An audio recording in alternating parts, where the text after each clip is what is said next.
Good afternoon, Sault Ste. Marie and Algoma. Welcome to Special Report for Wednesday, August the 26th, afternoon edition. We are waiting for Doug Ford to come out at Queen's Park. Today he's going to be joined by Stephen Lecce, who's the Minister of Education, also Dr. Dirk Heyer, who is the Chief Coroner of Ontario, and also Dr. David Williams, who is the Chief Medical Officer.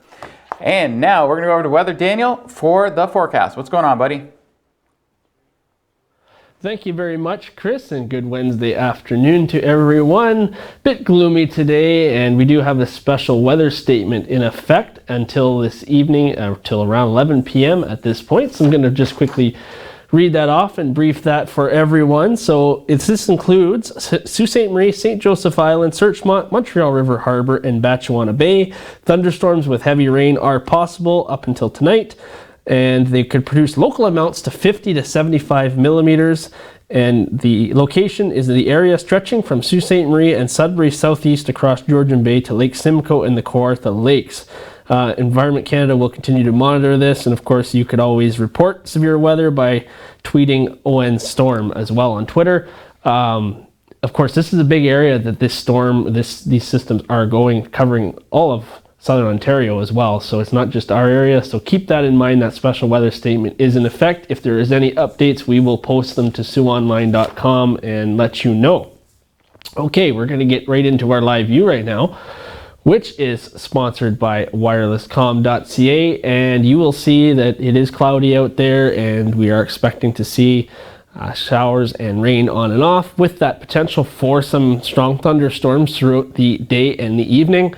So we will see that as we get into the overnight. We will only see a low of 18 tonight, so it's going to be very, very warm. It's higher than our seasonal average of like 12 or 13. Okay, so this is your radar shot. You can see the high pressures above us there in the northern part of Ontario, but we have the low pressure, and you can see that system is right over top of us. The precipitation there is going to be moving in, and this is what's going to be the case for the next few days, and then we will clear out by the end of the weekend, and we'll start to see some sun again and seasonal temperatures by the work week on Monday. So we've got to get through the weekend. So the expected highs for our region today: 22 in Thunder Bay, 21 in Wawa, 19 in Timmins, 22 here in Sault Ste. Marie, 20 in Elliott Lake and Sudbury, so around seasonal for the region.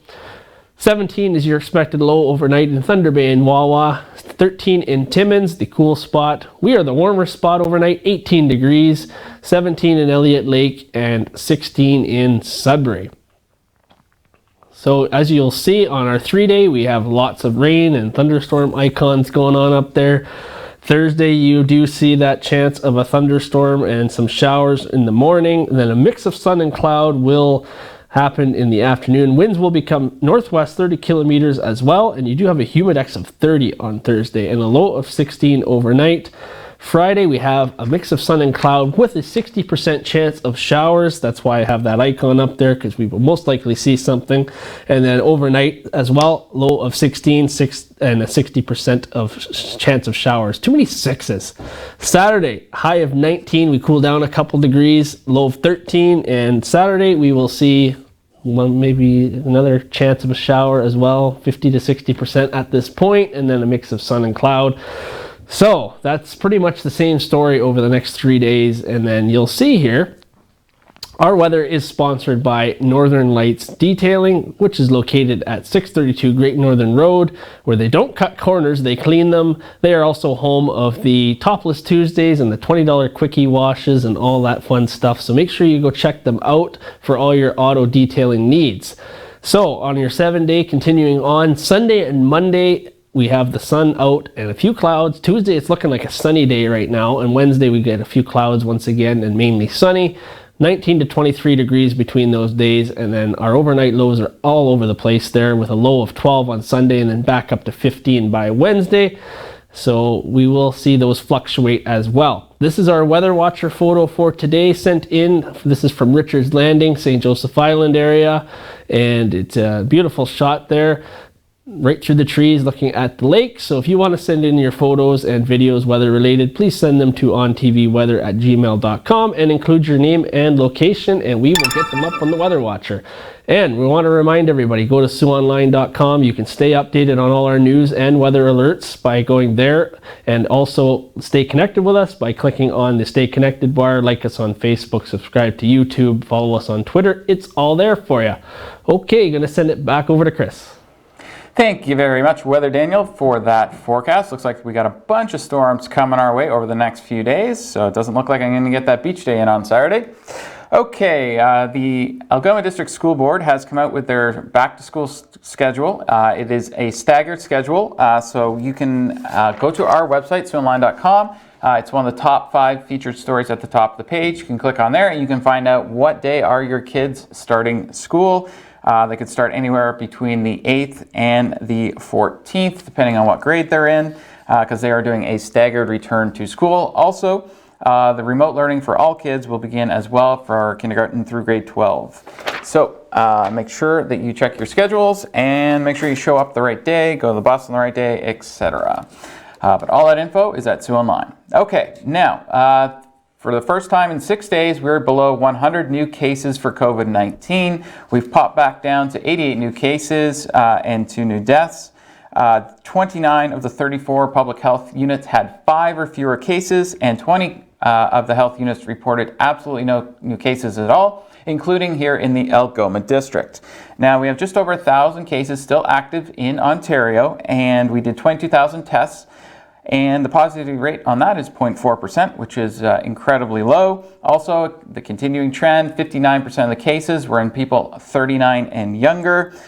Peel had the most new cases at 22, and Toronto had 23, and Ottawa had 16. 43 people are in the hospital with COVID-19, 15 are in the ICU, and 10 of them are breathing with the help of a ventilator. Now, when the COVID-19 happened, the federal government put together the Canadian Emergency Response Benefit, and also they put in the Canadian Emergency Wage Subsidy. Now, there has been problems with, obviously, fraudulent applications being put into CERB. We did spend $82.3 billion so far on the program, but there have obviously been illegitimate claims for both CERB and the wage subsidy. So the Canadian Revenue Agency has put an audit program in place so that they can find the people who cheated the system. And they did say up front that if you cheat the system, there will be stiff penalties. Not only will you have to pay the money back, but there's penalties in addition to that. Now, speaking of COVID-19, when you came back from another country, you had to be able to show that you could self-isolate either in your own home or somewhere for 14 days so that you would not expose yourself to others after you came back to Canada. Now, some people didn't have, you had to give a plan basically when you arrived. And if you didn't have a plan that said, hey, we can be for isolating for 2 weeks, 14 days, then you had to go with the government plan. And so what the government did was they put these people into hotels, they gave them 3 meals a day, they weren't allowed to leave their rooms and so on, so that they would be through the quarantine period. Now, guess who picked up the tab for that? Us, the taxpayers. So we had to pay approximately for 1,200 people to be quarantined, 1,208 to be precise, between April 1st and August the 22nd here in Ontario, and 3,000 people across Canada. And so that that program was paid for by us, and so we had to pay for that. But we'll be right back because we got to pay some bills, so we're going to hit the commercial break. Hold tight. For all those times. Every 3 seconds, someone will develop Alzheimer's, a fatal disease that steals your memories and makes you forget the people you love most. Fortunately, there is hope. Today, researchers believe a cure is just a few years away. It's okay, Daddy, you can go. Just go. For just $9 a month, you can fund research for a cure and make history by ending this disease.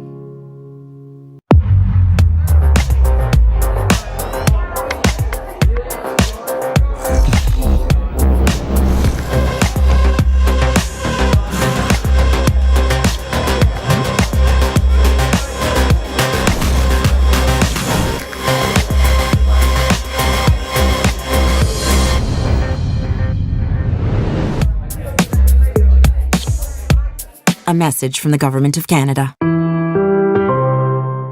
Canada United is a movement to show local businesses some love. Right now, they could use our support more than ever. So we're asking Canadians to buy local and spread the word. And every time you watch our videos or like our posts, we'll contribute 5 cents to small business relief, starting with this video. So keep watching and tell your friends, because buying local can make a big impact. And small actions can too. Canada United. Together we can make a difference. At Maitland Ford.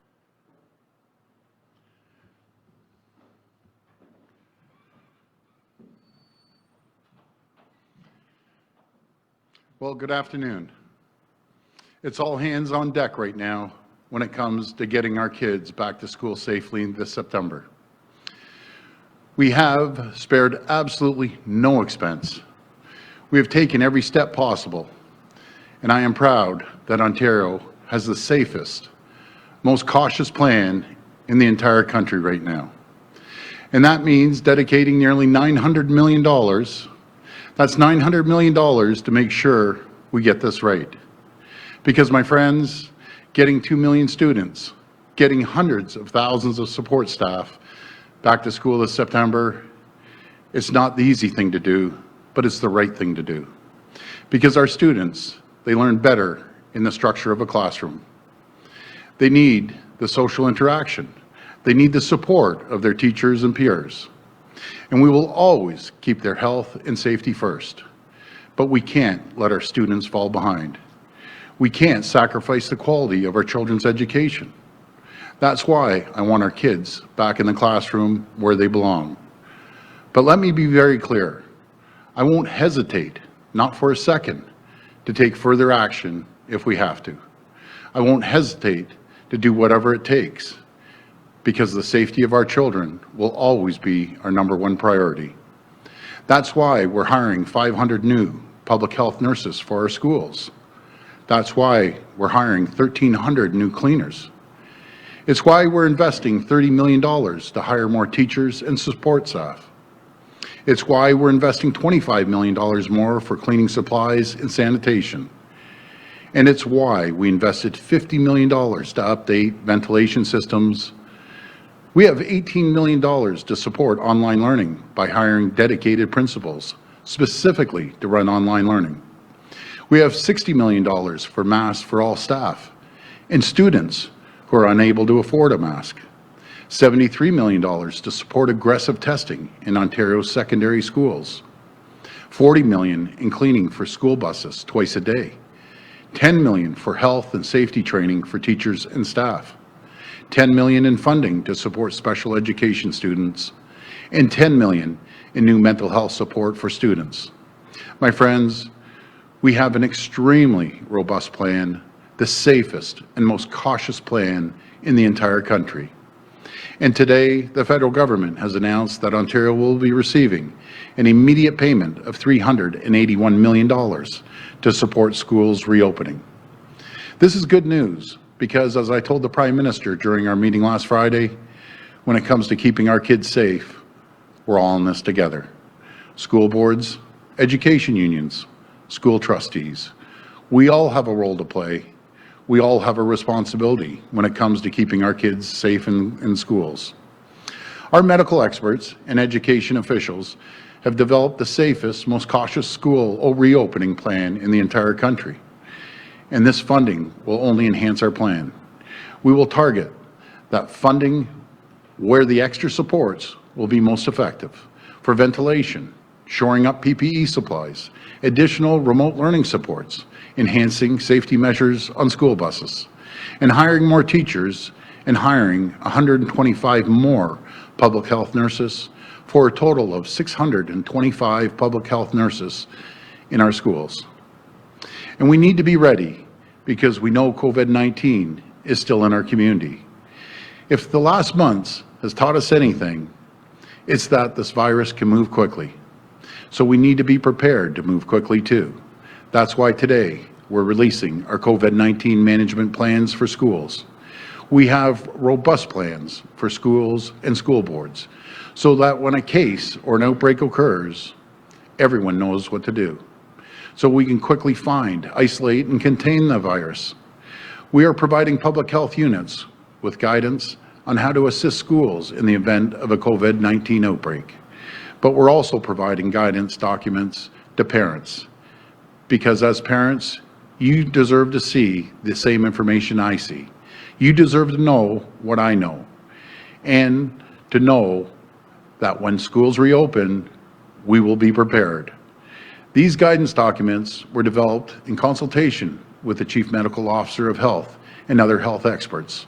Our top medical advisors have reviewed, provided input, and put their stamp of approval on all the guidelines.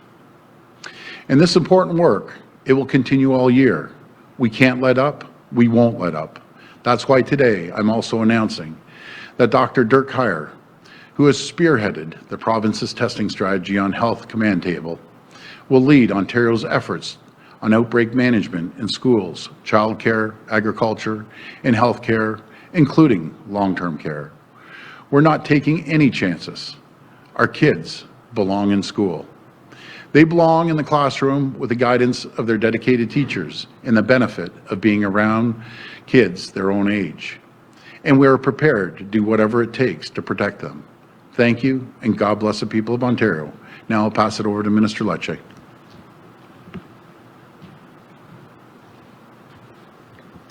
Well, good afternoon. Almost a month ago, the Premier and I made a commitment to parents that we would provide final clarity on how schools will be able to reopen safely. And we know how essential our response to handling COVID-19 within our schools and communities is to opening those doors. It's why we've invested, as the Premier noted, over $900 million to support a safe return to schools. Our plan leads the nation in science and in dollars. Today's investment by the federal government complements the already landmark investments made by our government in support of our safe reopening schools in this province. We know that your preparations to get your kids ready for school this September come with a new set of challenges. We know that you have questions on how we work collaboratively to stop the spread of COVID-19 within our schools. We're here to answer those questions today. We are joined by some of the best medical leaders in the country. Dr. David Williams, Ontario's Chief Medical Officer of Health, and as noted, Dr. Dirk Heyer. Dr. Heyer has been deputized by Dr. Williams to be the coordinator for provincial outbreak response and will be instrumental in ensuring our schools can reopen safely. Parents, here's what you need to know. First, our over 20 pages of guidance to school boards will ensure that our schools are equipped to appropriately manage, communicate, and handle any potential COVID-19 outbreak. We will do this by ensuring if someone in a school, whether it be a student or a staff, tests positive for COVID-19, the school community is properly notified. Immediate and rigorous contact tracing kicks in. In some cases, the class cohorts will be tested, sent home, or closed until the outbreak is declared over as approved by the Chief Medical Officer and the local health officer. Second, the ministry has created a network of school board contacts and ministry staff to ensure a constant yet nimble flow of messaging and information. You will know very quickly if your child has come into contact with someone who is tested positive for COVID-19. The Premier and I have been clear throughout this entire outbreak. We want you to know what we know. It's why our playbook, if you will be available on the ontario.ca website momentarily for all parents and all educators. Now, parents, we know you have a tough choice to make, but know that if your child returns to school, they will be safe. As we've always said, we will continue to respect the choice and authority of parents. The choice of whether to enroll their children for in-school instruction, the choice of determining when and if they feel comfortable with their child re-entering schools during the year, and the expectation and delivery of live, online, teacher-led, synchronous, Zoom-style learning for their child when they are not in school. We know that the last few months have not been easy for anyone, but I want to take a moment to acknowledge the impact this has had on children across our province. We've heard loud and clear from medical and pediatric experts that COVID-19 has profound mental health impacts on many of Ontario children. Now more than ever, reopening schools is crucial to the social and emotional development of Ontario students, but it's also crucial to allowing parents to return to work and supporting the workforce across our province. We cannot and will not allow students to return to school without the necessary support and resources to enable them to be confident and feel safe right from the start. It's why we are the only province in this country to be hiring 500 public health nurses to assist in our schools. It's why we are embarking on a robust surveillance testing strategy of our asymptomatic high school students. We're the only province to do that. And we're providing money for masks and personal protective equipment for staff and cloth masks for every student in this province. Critical health and safety training for all educators, including occasional teachers, is being provided. And we're increasing investment for special education and asking boards to ensure students with exceptionalities are in class for the entire week. Folks, I want to be clear.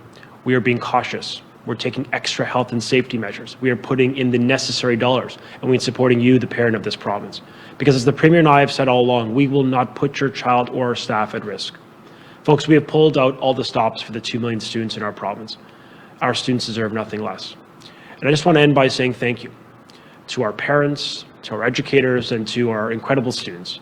You have truly inspired your province, and we are all excited and grateful for your return this September. Thank you. We'll go to the phone line for questions. Just a reminder that it's one question and one follow-up, please.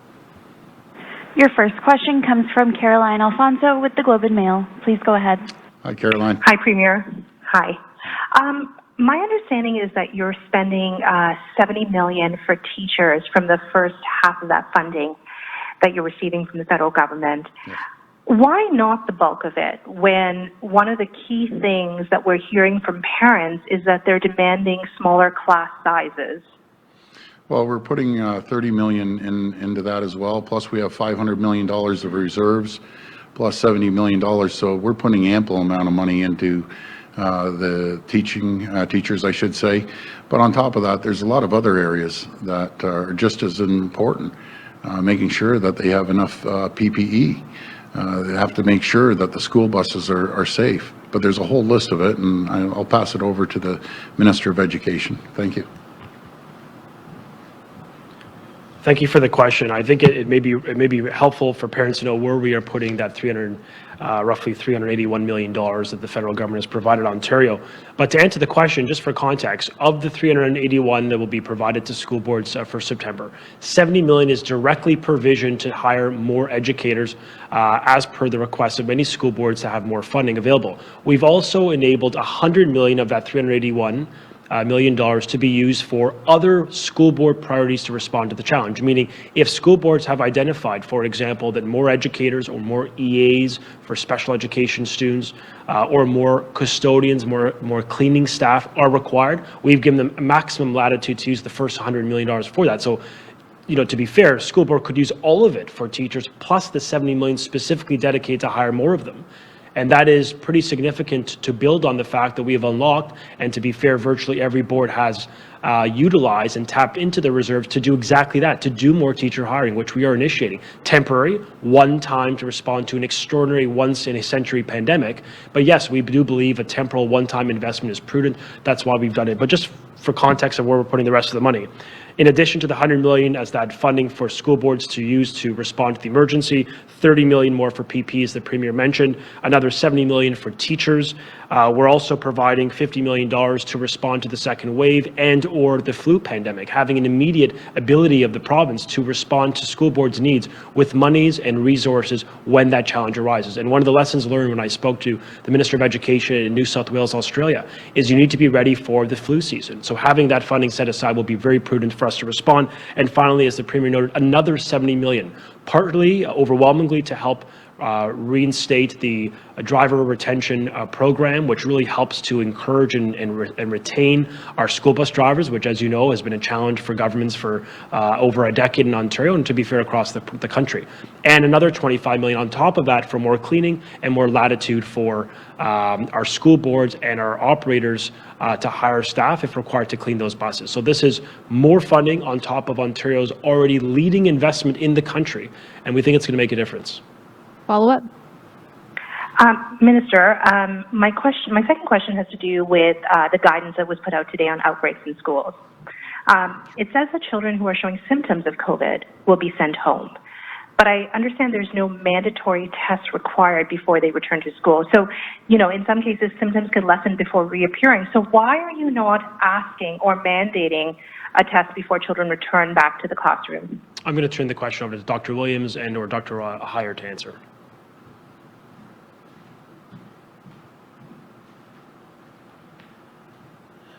Yes, well, thank you for the question. And we understand when we're doing, especially the fall, when children get ill, there's many reasons they get ill. And our first thing is to determine, are they ill from COVID or not? The mild symptoms of COVID are like a lot of others, including, as the minister already mentioned, influenza and other respiratory viruses. So the first aspect, if a child is feeling unwell, one, if the parent knew that, they shouldn't go to the school in the first place that day until they ascertain what is wrong with their child. Second, if it is ill, then we send them home with proper notification of the parent so they can then undertake an assessment, whether that's through their healthcare provider or their medical history of their child. They know what the situation is. They would be able to take the temperature and do other things that would be appropriate for a parent to do at that time. If they need to get tested, and if their doctor or other assessment center feels they need to get tested, they will get tested. It may be an ear infection. They may have a history of that. So we want to be sensitive to the fact that children don't always get sick from COVID in that. The other factor is we want to be cognizant of what's going on in the community.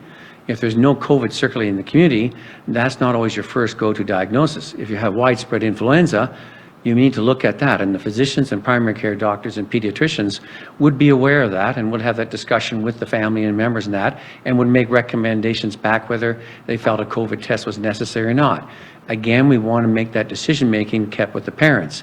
If it is really in the midst of COVID, then our public health nurse, in consultation with the local medical officer of health, may decide to have some discussion and to request perhaps they would consider getting a COVID test. Each case is different. Each case needs to be approached separately, respecting privacy, respecting where the situation is with the child and the parent at that time. So it's one that we can entertain, but we'll do it in the proper method of clinical assessment and diagnosis to give us the best advice in the right time and to give the direction to the parent with what to do with the child accordingly. Next question. Your next question comes from Colin DeMello with CTV. Please go ahead. Hi, Colin. Hi there. Premier, I'm just curious about this, the money from the federal government. You have always said, and you said it again today, that Ontario has the best back-to-school plan in the entire country. Mm-hmm. I'm curious then, Premier, why did your government even accept the $762 million from the federal government? Why does Ontario even need that money if Ontario indeed has the best plan in the country? Why wouldn't we? You know, when I met the Prime Minister on Friday, he asked me, about the going back to school plan, and I explained it to him, and I said, we're all in this together. We need all levels of support. We need the federal government, the provincial government, and the school board, school trustees, and the teachers' unions all on board. And this just enhances the plan that we have, and I stand by it. We have the safest and the most cautious plan in the entire country. And thank goodness that for Dr. Williams, thank goodness for Dr. Heyer. They put their stamp of approval on it, along with other people on our health table. But now we have Dr. Heyer there for Outbreak right across the province.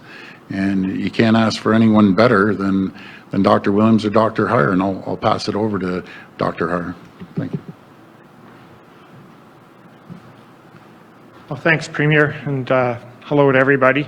I just want to thank the Premier and Dr. Williams and others in the provincial government for providing me another opportunity to play a role in helping to deal with this horrible pandemic that's led to many challenges over the recent past.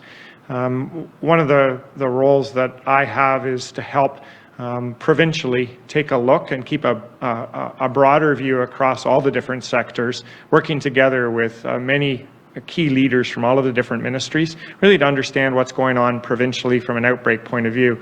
I have the honor to work closely with Dr. Williams, who will be obviously leading the expertise in the public health world, and I will be more of a coordinator and a facilitator and really having, as I say, a bird's eye view of everything on how we can manage and effectively do this. Clearly, education will be an area where there is a risk of outbreaks, but all of the efforts and reading through the guidelines and the guidance really focus on number one, first and foremost, which is prevention.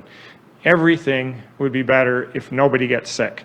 And so if we can take those steps for prevention, and you've all heard it before, but you'll hear it again, and I'll keep saying it, proper social distancing or physical distancing, proper hand washing, proper awareness, caution and care, and not going to school or other places when you have symptoms and figuring out what those symptoms may be with the assistance of medical health providers are fundamental.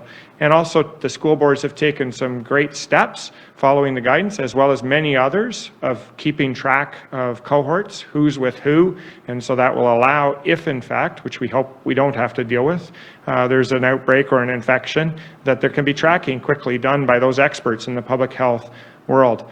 I remind people of the COVID-19 app.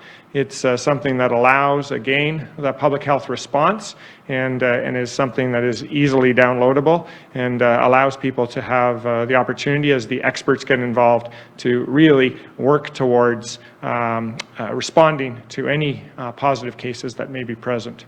So thank you very much, Premier, and thank you to everybody for the hard work that we're doing together. Follow up? Thank you. And Premier, if I could just kind of follow up on what Dr. Heyer had said about the contact tracing app. Are we allowing high school students to keep their cell phones with them, or will their cell phones be banned from the classroom? And just as well, what is the expectation of teachers when it comes to contact tracing? Of course, public health nurses are going to be supporting these schools, but what level of contact tracing management do teachers have to do in the classroom, and what level of detail are we looking for when it comes to student interaction from teachers themselves? So the first part, I'm going to hand over to the minister, and then the minister can hand it over to Dr. Williams. Yes, on cell phones, just so we're clear, the province, under the Premier's leadership, has restricted cell phones. We want to remove the distraction. The guidance we announced last year does not change. They're not to be on your desk, but they can be on your person. They can be in your backpack or a purse. That's acceptable. We just simply want to remove them from distraction. As you know, the app does not require active use. It could be just sort of put on quietly on mute in your backpack, and it still works. And that's what we're encouraging students to use, that common sense application. They're going to have their phones with them anyway, as you know, Colin. We just don't want them to be distracting from learning in the curriculum before them. On the second question, I think I'll turn it over to Dr. Heyer.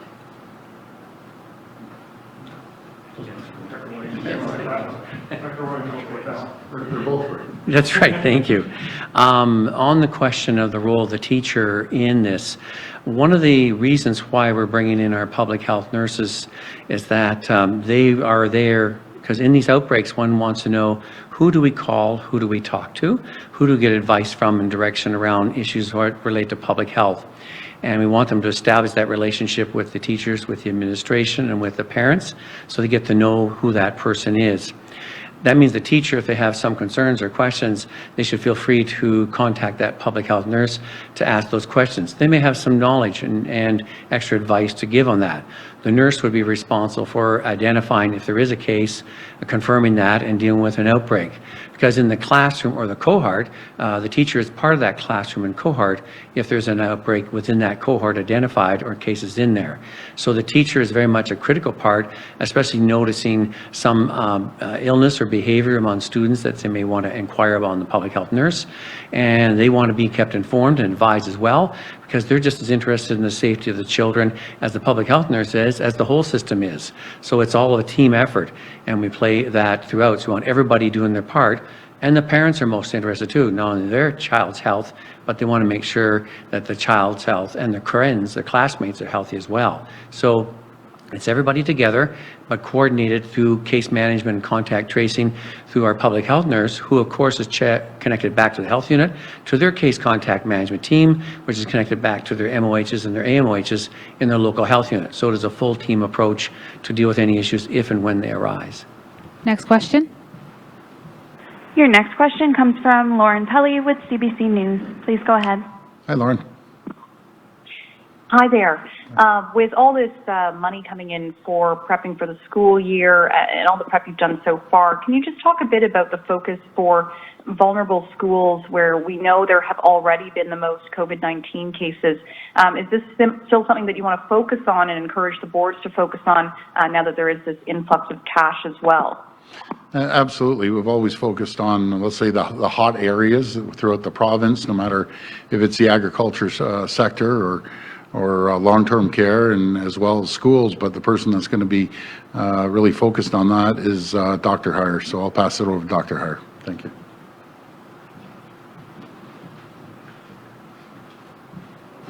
We did the multi-dance there. For those of you who can't see, all four of us moved around. So thank you, Premier, for that question.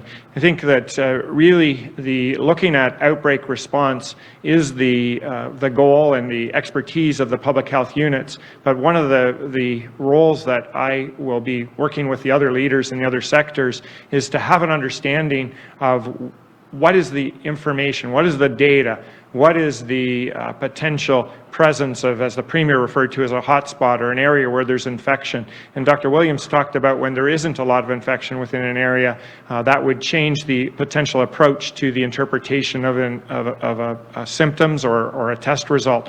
So it's really having that broader view across the province as to where there may be areas of increased risk and increased concern, and then adding additional perspective and support to those particular areas so that we do ensure the prevention and efforts are strong, but also that we respond promptly, specifically in those particular areas with knowledgeable people, but also informed by the data that will be available on a regular basis, and hopefully in a coordinated, well, not hopefully, in a coordinated way that we can really look across the province and see where are the areas that we need to put that additional focus. Follow up. This is a question for Premier Ford from one of my colleagues at the National. September rent is due in just a few days, and in Toronto alone, it's estimated that thousands of renters have already received eviction notices during the pandemic. So, is there anything else your government is going to do now to protect these people who still can't pay their rent amid COVID-19? Well, we've always said from the beginning, we'd like a discussion between the tenant and the landlord and try to work things out. But we've enhanced protections for the tenants. For instance, if someone's just being kicked out of their apartment, and the people are saying, well, my brother or my son's going in there, and they don't go in there, they're going to be compensated a full year of rent. So these are some of the enhancements that we're going to put forward. I'll always protect the tenants. That's my number one priority. But I also have to be fair to especially the small landlords that we've heard a lot of stories about, the mom and pop landlords per se that might be renting their basement out and they're relying on that money to pay their mortgage. So it's absolutely critical that we try to work things out and communicate with each other. And if you have a job, then pay your rent. That's all I'm asking. Last question. Your final question comes from Natasha McDonald with Radio Canada. Please go ahead. Hi, Natasha. For the Premier. Hi. Are there any strings attached to this federal funding? So can you really spend the money as you wish, or do you need to respect certain guidelines? Well, the number one area that we always respect, you have to respect the taxpayers. We're accountable. All three levels of government are accountable to the taxpayers. In saying that, I know a few of the premiers weren't happy that someone was stepping on their toes. Federal jurisdiction is an education, and so on and so forth. And I just said very simply to the premiers yesterday, guys, we understand that. The Prime Minister, when he spoke to me on Friday, the first thing that came out of his mouth was, Doug, I understand this isn't my jurisdiction, but I just want to help. And we're grateful for that, and I want to thank the Prime Minister for that. So again, there's no ties to it. He's given us the flexibility, so there's flexibility, plus he's just trying to help. So we appreciate the money, we're grateful. We're going to use it very cautiously. Follow up? My follow-up for Minister Lecce. Yeah.